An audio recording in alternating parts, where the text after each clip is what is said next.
नमस्कार, आप देख रहे हैं न्यूज़ पीआर। मैं हूं आदेशपुरी। बिहार पुलिस ने अपने एक कानून में बदलाव किया है। सुप्रीम कोर्ट के हवाले से सीआरपीसी के धारा 41 में पर कार्रवाई करते हुए बिहार पुलिस ने यह निर्णय लिया है कि 7 साल से कम सज़ा वाले केस में सीधे गिरफ्तारी नहीं होगी। पहले नोटिस दिया जाएगा और उसके बाद जो है आगे की प्रक्रिया की जाएगी। आपको बताएं कि सुप्रीम कोर्ट के एक निर्णय के बाद ऐसा जो कानून बनाने का फैसला बिहार सरकार ने लिया है। लेकिन इस कानून को लेकर है जो बहुत सारे विशेषज्ञ उनका कहना है कि ऐसा ही कानून सुप्रीम कोर्ट के द्वारा दलित एक्ट को लेकर बनाया गया था, जिसमें भी काफ़ी ऐसे मामले होते हैं जो कि गलत होते हैं। बाद में जो आरोपी होते हैं वो बाइज्जत बरी होते हैं, तो उस पर सरकार कानून क्यों नहीं बनाती है। सबसे पहले हम चर्चा करते हैं बिहार पुलिस के द्वारा बनाए गए इस कानून को लेकर। आपको बता दें कि डीजीपी साहब ने सुप्रीम कोर्ट के हवाले से सीआरपीसी सेक्शन 41 के मुताबिक कानूनी कार्रवाई में बदलाव किया है। पुलिस से कहा गया है कि आप साधारण जुर्म या ऐसे मामले जिनमें 7 साल से कम की सज़ा बनती है या फिर दहेज से जुड़ा हुआ मामला हो, उसमें सीधे अरेस्टिंग नहीं होगी। पहले नोटिस होगी, फिर मामले में संतुष्ट होने पर ही एक्शन होगा। साथ ही आरोपी को जमानत लेने का मौका भी दिया जाएगा और समय का जो सीमा है वो एसपी के हाथों में रखा गया है कि कितने दिनों के लिए उनको नोटिस पीरियड पर रखा जाएगा और उसकी आगे की कार्रवाई जो है वो एसपी के कहने पे होगी। आपको बताएं कि ऐसे तर्क जो हैं सुप्रीम कोर्ट के निर्णय के बाद दिया गया है, क्योंकि सुप्रीम कोर्ट ने कहा कि ऐसे मामलों में बहुत सारे निर्दोष जो हैं वो गिरफ्तार हो जाते हैं, बहुत दिनों तक जेल में रहते हैं और बाद में वो बेगुनाह भी होते हैं। और इसके अलावा इन कारणों से जो कोर्ट में जो है वो केस का दबाव बहुत ज़्यादा रहता है।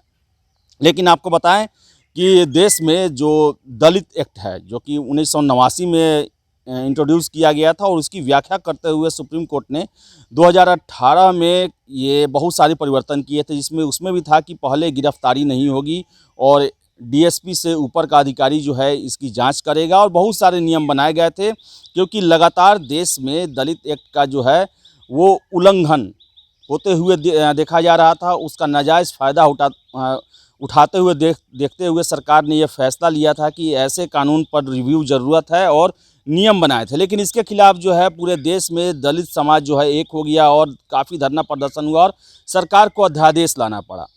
तो ऐसे में जो अभी जो बिहार में जो कानून इंट्रोड्यूस किए जा रहे हैं, 7 साल से कम सज़ा वाले में जो ढील दी जा रही है, तो क्या एससी एसटी कानून में भी ऐसा प्रोविज़न भी राज्य सरकारें क्यों नहीं करती हैं?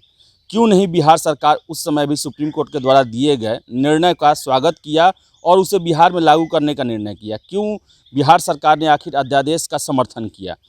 तो इसमें बताएं कि जो विशेषज्ञ हैं उनका साफ कहना है कि चूँकि एससी एसटी एक्ट जो है वो वोट बैंक से जुड़ा हुआ है, बहुत बड़े वोट बैंक से जुड़ा हुआ है, और ऐसे में कोई भी सरकार ये रिस्क नहीं लेना चाहती है कि अगर वो कानून को कंटिन्यू करती तो फिर उनके वोट बैंक पर या उनके जो समर्थकों पर है इसका निगेटिव प्रभाव पड़ता है। इस कारण ऐसे कानून जो है नहीं बनाए गए और इसे इम्प्लीमेंट नहीं किया गया, बल्कि अध्यादेश लाकर उस फैसले को ही पलट दिया गया। तो वही आपको बताएं कि बिहार सरकार जो है लगातार पुलिस के क्षेत्र में काफ़ी परिवर्तन करते जा रही है। आपको बताएं कुछ दिन पहले ही ये एक बिहार पुलिस के द्वारा एक आदेश जारी किया गया कि जो भी कैंडिडेट जिनका चरित्र प्रमाण पत्र बनेगा उसमें उन पर क्या केस चल रहा है उसका ब्यौरा दिया रहेगा। इसके अलावा आप धरना प्रदर्शन करते हैं तो आप पर कार्रवाई की जाएगी। इसी के साथ साथ आपको हम बता दें कि जितने भी नेता मंत्री अफसर हैं उनके खिलाफ़ अगर आप सोशल मीडिया पर कुछ लिखते हैं उनके विरोध में या अश्लील शब्दों का प्रयोग करते हैं तो आप पर कार्रवाई की जाएगी।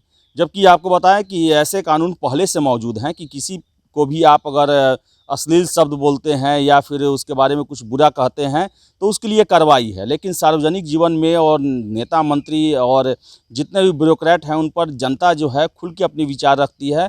तो इसको लेकर बिहार में काफ़ी जो है विवाद की स्थिति बनी हुई थी और प्रत्येक लोग जो हैं अपने स्तर से इसका विरोध किए या अपने अपने राय रखें। इसके अलावा बताएं कि बिहार सरकार ने बीएमपी के स्वरूप में भी परिवर्तन किया और उसको बिना किसी वारंट के गिरफ्तारी का अधिकार दिया गया। लेकिन बाद में स्थिति को स्पष्ट किया गया कि इन्हें विशेष सेवाओं के लिए ही ये विशेष अधिकार दिए जा रहे हैं और किसी की भी गिरफ्तारी होती है तो इन्हें तुरंत जो है थाने को सौंपना पड़ेगा और मामला जो है पूरा थाना को सौंपना पड़ेगा, या इसके अलावा जो भी अगर ये जिला पुलिस के साथ मिलकर काम करते हैं तो इनके स्पेशल पावर नहीं रहेंगे। लेकिन सबसे बड़ा बात यह है कि बिहार में पुलिस के स्तर पर आखिर इतने बदलाव क्यों किए जा रहे हैं? क्या सरकार को ये लगने लगा है कि पुलिस का जो मामला है, जो कानूनी मामला है, वो काफ़ी पेचीदा है और इसका शिकार बहुत ज़्यादा लोग होते हैं और बेवजह केसों की संख्या बढ़ती जाती है और ये न्यायालय जो है इसको लेकर हमेशा प्रश्न करते रहती है। इसके साथ ही साथ विशेषज्ञों का ये भी कहना है कि बिहार में जो शराबबंदी कानून बनाया गया है उसको लेकर ज़्यादा कोर्ट पर दबाव है। कुछ दिन पहले ही पटना हाई कोर्ट ने भी जो शराबबंदी से संबंधित कानून है उसको केस जो है उसको लेकर असमर्थता जताई थी और कहा था कि इतने बड़े संख्या में केसों को वो नहीं सुन सकते हैं, इसके लिए आपको स्पेशल कोर्ट बनाना पड़ेगा और बहुत बड़े संख्या में जजों की नियुक्ति करनी पड़ेगी।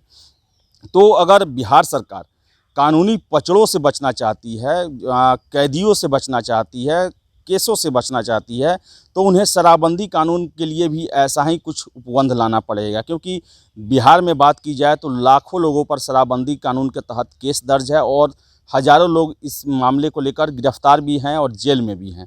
तो बिहार सरकार लगातार जो है वो पुलिस के क्षेत्र में नए नए कानून बनाते जा रही है, लेकिन सबसे बड़ा बात है कि जहां ये कानून सरकार को सूट करता है वो कानून तो लागू कर देते हैं, लेकिन SC ST दलित एक्ट जैसे ऐसे कानून हैं जिसकी आड़ में कई लोगों के साथ अन्याय होता है, इसका नाजायज़ फ़ायदा उठाया जाता है और इसको लेकर सुप्रीम कोर्ट कानून बनाती भी है तो राज्य सरकारें या केंद्र सरकारें इसका समर्थन नहीं करती है, बल्कि अध्यादेश लाने का या अध्यादेश का समर्थन करने का कार्य करती है। तो जो कानून को लेकर जो है वो एक रूपता रहनी चाहिए और उसमें किसी का भी कोई भी जाति, धर्म, लिंग, वंश, मूल क्षेत्र सभी से उसको परे रखना चाहिए, तभी कानून का जो है वास्तविक रूप में राज रह सकेगा।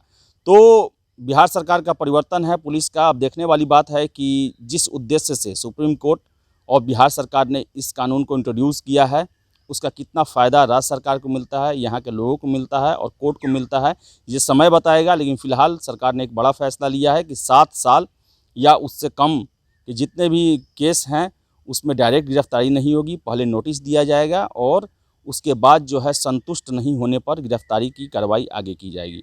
तो फिलहाल इस वीडियो में इतना ही। वीडियो पसंद आए लाइक शेयर करें, हमारे चैनल न्यूज़ PR को सब्सक्राइब जरूर कर लें। धन्यवाद।